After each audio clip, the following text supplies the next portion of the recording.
Once upon a midnight dreary, while I pondered, wake and weary, over many a quaint and curious volume of forgotten lore, while I nodded, nearly napping, suddenly there came a tapping, as of someone gently rapping at my chamber door.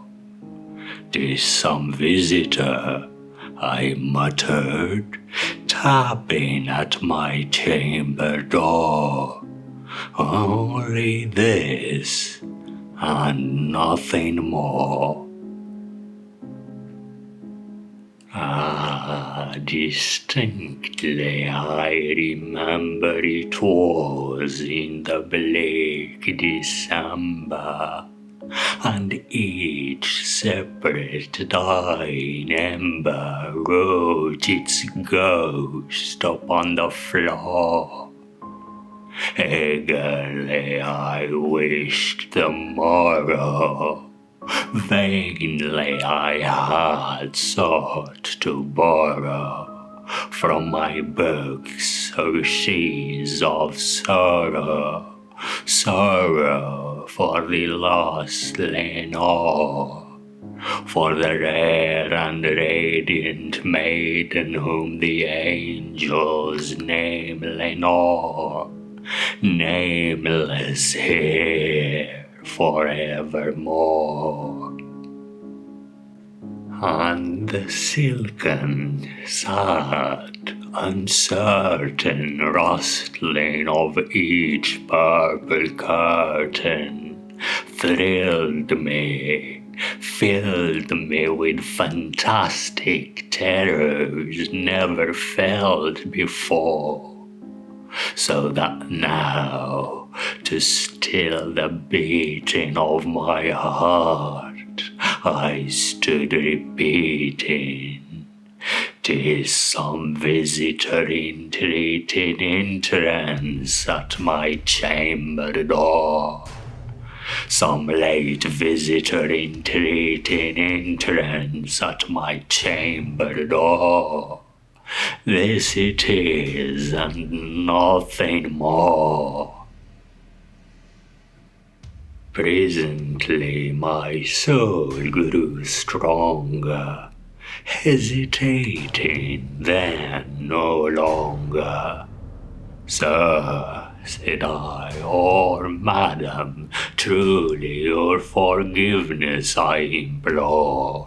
But the fact is I was napping, and so gently you came rapping, and so faintly you came tapping at my chamber door, that I scarce was sure I heard you.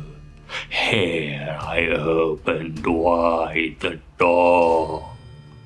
Darkness there, and nothing more. Deep into that darkness peering, long I stood there wondering, fearing, doubting, dreaming dreams no mortal ever dared to dream before. But the silence was unbroken, and the stillness gave no token, and the only word there spoken was the whispered word, "Lenore." This I whispered, and an echo murmured back the word, "Lenore." Merely this, and nothing more. back into the chamber turning, all my soul within me burning. Soon again I heard a tapping somewhat louder than before. Surely, said I, surely that is something at my window lattice. Let me say then what thereat is, and this mystery explore. Let my heart be still a moment, and this mystery explore. 'Tis the wind, and nothing more. Open here I flung the shutter, when with many a flirt and flutter in there stepped the stately raven of the saintly days of yore. Not the least obeisance made he, not a minute stopped or stayed he, but with mien of lord or lady perched above my chamber door, perched upon a bust of Pallas just above my chamber door, perched and sat, and nothing more. Then this ebony bird beguiling my sad fancy into smiling, by the grave and stern decorum of the countenance it wore.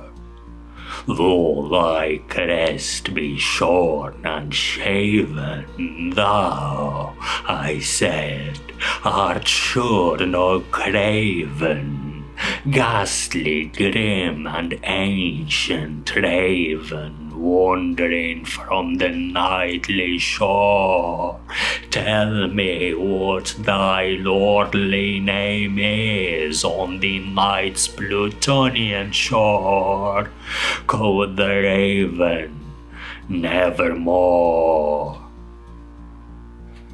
Much I marveled this ungainly fowl to hear discourse so plainly, though its answer little meaning, little relevancy bore.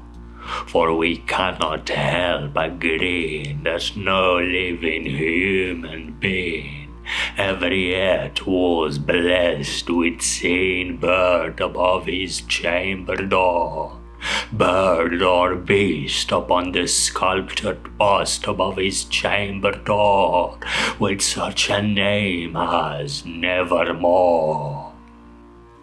But the raven, sitting lonely on the placid bust, spoke only that one word, as if his soul in that one word he did outpour.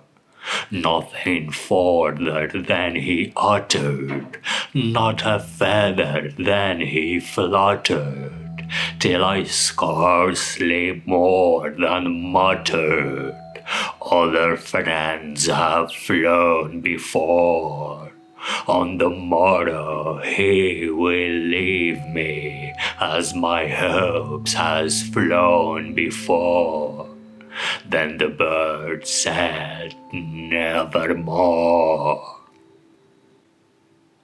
Startled at the stillness broken by reply so aptly spoken, doubtless, said I, what it utters is its only stock and store, caught from some unhappy master whom unmerciful disaster followed fast and followed faster, till his songs one burden bore, till the dirges of his hope that melancholy burden bore.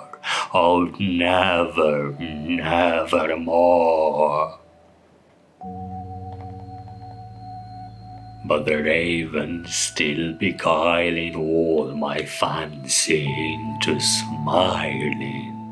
Straight I wheeled a cushion seat in front of bird and bust and door. Then upon the velvet sinking, I betook myself to linking fancy unto fancy, thinking what this ominous bird of yore, what this grim, ungainly, ghastly, gaunt, and ominous bird of yore meant in croaking nevermore. This I sat engaged in guessing, but no syllable expressing to the fowl whose fiery eyes now burned into my bosom's core. This and more I sat divining, with my head at ease reclining on the cushion's velvet lining that the lamplight gloated o'er, but whose velvet violet lining with the lamplight gloating o'er she shall press, nevermore. Then methought the air grew denser, perfumed from an unseen censer, swung by seraphim whose footfalls tinkled on the tufted floor. Wretch, I cried, thy God hath lent thee, by these angels he hath sent thee respite, respite and nepenthe from thy memories of Lenore. Quaff, oh, quaff this kind nepenthe and forget this lost Lenore. Quoth the raven, nevermore. Prophet, said I, thing of evil, prophet still, if bird or devil, whether tempter sent or whether tempest tossed thee here ashore, desolate yet all undaunted, on this desert land enchanted, on this home by horror haunted, tell me truly, I implore, is there balm in Gilead? Tell me, I implore. Quoth the raven, nevermore. Prophet, said I, thing of evil, prophet still, if bird or devil, by that heaven that bends above us, by that God we both adore, tell this soul with sorrow laden if, within the distant Eden, it shall clasp a sainted maiden whom the angels name Lenore. Clasp a rare and radiant maiden whom the angels name Lenore. Quoth the raven, nevermore. Be that word or sign of parting, bird or fiend, I shrieked, upstarting. Get thee back into the tempest and the night's Plutonian shore. Leave no black plume as a token of that lie thy soul hath spoken. Leave my loneliness unbroken, quit the bust above my door. Take thy beak from out my heart, and take thy form from off my door. Quoth the raven, nevermore. And the raven, never flitting, still is sitting, on the pallid bust of Pallas just above my chamber door, and his eyes have all the seeming of a demon's that is dreaming, and the lamplight o'er him streaming throws his shadow on the floor, and my soul from out that shadow that lies floating on the floor shall be lifted nevermore.